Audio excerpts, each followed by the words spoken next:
I'm Mahesh. I born in 1979. Maybe I'll be here up to my death, maybe 2030 or 40 if the world exists. I just want to know where I was before 1979, where I'll be after my death.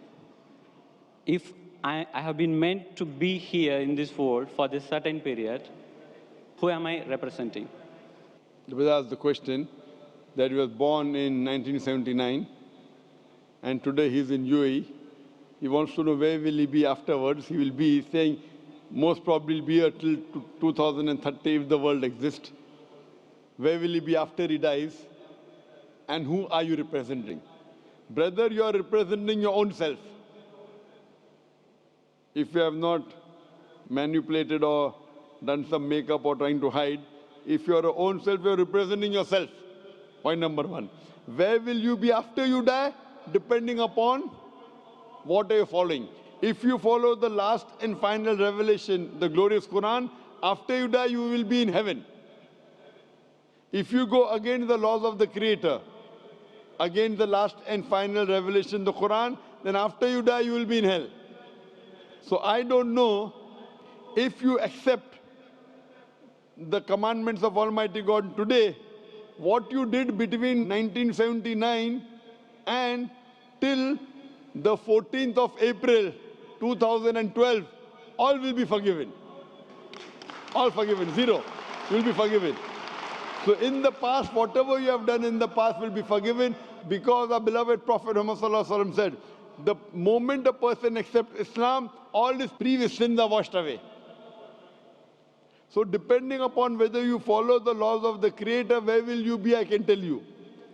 But you don't know when will you die. If you say, if that is the case, you know what I'll do? Maybe I'll live till 2030, so I'll accept Islam in 2029. Brother, you don't know, even I don't know, how long will you live? And you rightly said, if the world exists. I don't know till how long will the world exist. Allah says in the Quran in Surah Luqman, chapter number 31, verse number 34, no one besides Allah knows the hour. When will the earth end? We don't know. Whether it'll stay for a few years, for a few decades, we don't know. How long will you live and I live? I don't know. So the best is the moment you come to know the truth, accept it. All the past sins will be forgiven, then you try and practice and follow as much as you can. So where will you be after you die depends upon you. I can only guide you. Allah says in the Quran in Surah Ghashiyah, chapter number 88, verse number 21-22, Allah says, فَذَكِّرْ إِنَّمَا أَنْتَ مُذَكِّرْ. He tells the Prophet, your job is to deliver the message. Giving hidayah is in the hands of Allah subhanahu wa ta'ala. So I want to ask you, brother, after you die, do you want to go to heaven or hell?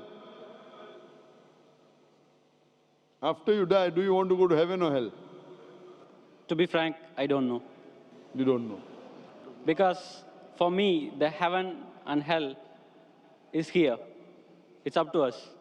Yes, this is temporary heaven, hell, you know, temporary.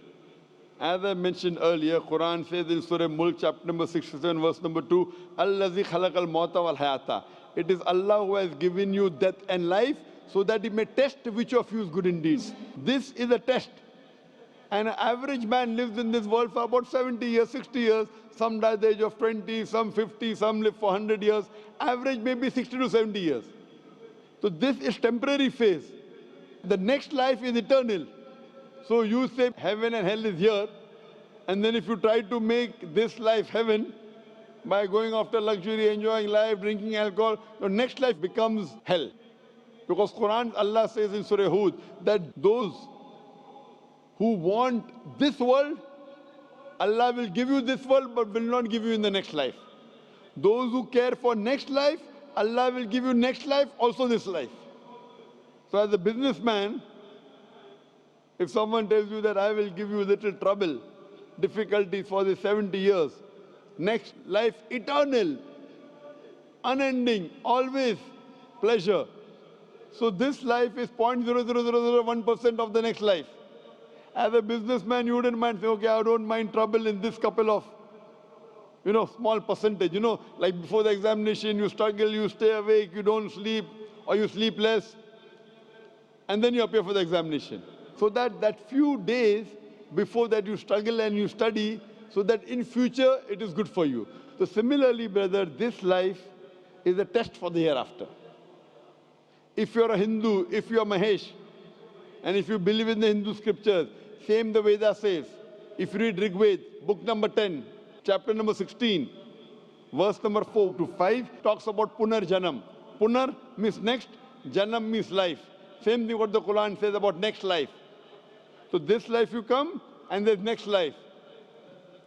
Being born, dying, cycle of birth, rebirth is not mentioned in the Vedas. It talks about Punar Janam means next life, which is there in the Quran. So a really good person would think about, as a better businessman, that the next life is multiple times. Multiple, keep on multiplying. This life is a small, negligible 0.0001% compared to the next life. So as an intelligent person, you wouldn't mind taking trouble in this life so that your next life becomes paradise and heaven. So, brother, would you like in the next life to go to heaven or hell? Brother? Yes, sir. Would you like to go in the next life into heaven or hell? No, sir. I don't think I will be having a next life, because if I am going to have a next life. Do you believe in the Hindu scriptures? Yes, sir.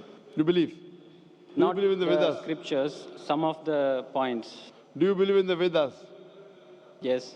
I don't know big about the Vedas. But you believe it to be sacred, correct? Sorry? Do you believe it to be from God? No, I feel I am God. You are God.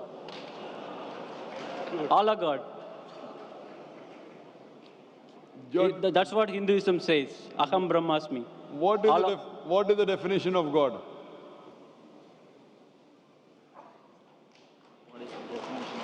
I don't know. I am God, you are God. What is the definition of God? I don't know. That means you don't know, I don't know. I know myself. Okay.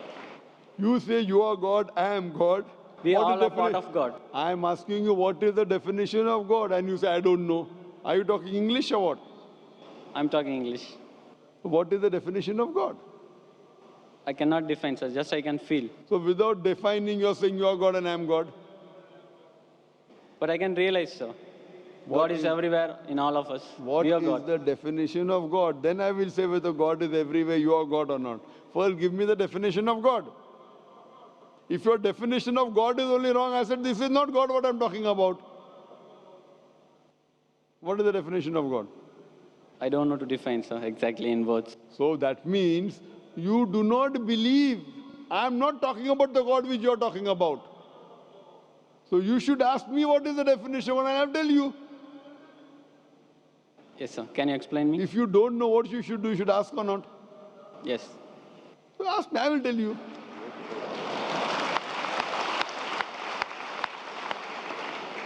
The definition of God come to according to Vedas and Upanishad, then I come to the Quran. If you read the Upanishad, Chandogya Upanishad, chapter number 6, section number 2, verse number 1, Ekam Evidityam. God is only one without a second. It's mentioned Shvetasvatara Upanishad, chapter number 6, verse number 9. Nachasya kasij janita na chadipa. A Sanskrit quotation which says that of that God, he has got no superior, he has got no parents. Almighty God has got no Lord, no superior, no mother, no father. It's mentioned in Shvetasvatara Upanishad, chapter number 4, verse number 19. Na tasya pratima asti. Of that God there is no pratima. Pratima is the Sanskrit word which means image, picture, portrait, sculpture, statue. Na tasya pratima asti. Of that God there is no image, no picture, no portrait, no painting, no photograph, no idol, no statue, no sculpture. Same thing is repeated in Yajurved, chapter number 32, verse number 3. Na tasya pratima asti. Of that God there is no image, there is no picture, there is no portrait, there is no photograph, no sculpture. Furthermore, it says in the Brahma Sutra of Hinduism, Ekam Braham Devatya Naste, Nina Naste Kinchan. There is only one God, not a second one, not at all, not at all, not in the least bit. So based on this definition, God is one, there's nothing like him, And the Quran further says in Surah Ikhlas, chapter number 112, verse number 1 to 4, the definition of God is, Qul huwallahu ahad. Says Allah one and only. Allahu samad. Allah the absolute eternal. Lam yalid wa lam yulad. He begets not, nor is he begotten. Wa lam yakul lahu kufuwan ahad. There's nothing like him. Qul huwallahu ahad. Says Allah one and only. Are you the only human being? Am I the only human being? Yes or no? Yes or no? I'm a human being. Are you the only human being? Only one? No. No. I'm one of the. Qul huwallahu ahad. Say He is Allah one and only. Allahu samad, the absolute and eternal. Are you absolute and eternal? Are you absolute and eternal? No. So how can you be God? I'm not absolute and eternal. How can I be God? Lam yalid wa lam yulad. He begets not, nor is he begotten. Are you begotten? Were you born? Were you born or not? Yeah. So how can you be God? Even I was born. How can I be God? Do you beget? I have begotten. I have got children. Do you have children? Yes. How can you be God? Walam yakul lahu kufuwan ahad. There's nothing like him. What I'm saying That is, means your definition of God, forget what you say about God. I'm talking about my definition of God. Forget what you say about God now. Keep it. That may be God with a small g. I'm not talking about God with a small g, what you're talking about. I'm talking about God with a capital G. He's only one. He's all powerful. He's absolute. He begets not, nor is he begotten. There's nothing unto like him. Based on this definition, can you call yourself God? Can I call myself God? if you wish, you can. I asked you the question, are you born? You're saying yes. If you wish, then you'll be called a lunatic. No, sir. What I'm feeling is, What I am I'm a part of the God. You were saying the only one God, no? I feel I am the part of it. The big one. We all are part of it. Maybe we got detached, as like this world got detached from That is your the sun. definition of God. That's not the definition of God of Vedas. It's not the definition of God of Quran. So therefore I say this God is a different God. I'm not talking about the God that you believe in. I'm talking about the God which I believe in. He's one. He's not part of everything. Your God, forget about it. Keep it at the side now. Fine? The God, what you're talking, keep it at the side. I'm talking about the definition of my God. You understand? He is only one. He's all powerful. Are you all powerful? Are you all powerful? Not all powerful. So you are not the God I'm talking about. What God you're talking about, keep that God aside. Okay. Okay? My God I'm talking about. Therefore, La ilaha, there is no God. All the other false gods are wrong. You keep it aside. I'm talking about the correct definition. Someone is talking about 2 plus 2 is equal to 5. That equation, keep it at the side.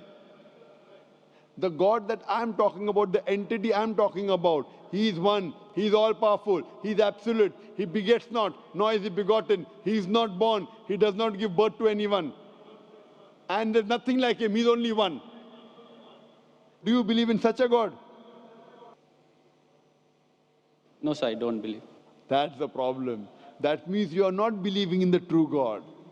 My request to you is, you read your Hindu scriptures, all the quotation I gave, go and read the translation No, of the sir, Quran, I am- try and find out the true God, not these fake gods. I am God, you are God. I don't consider myself God.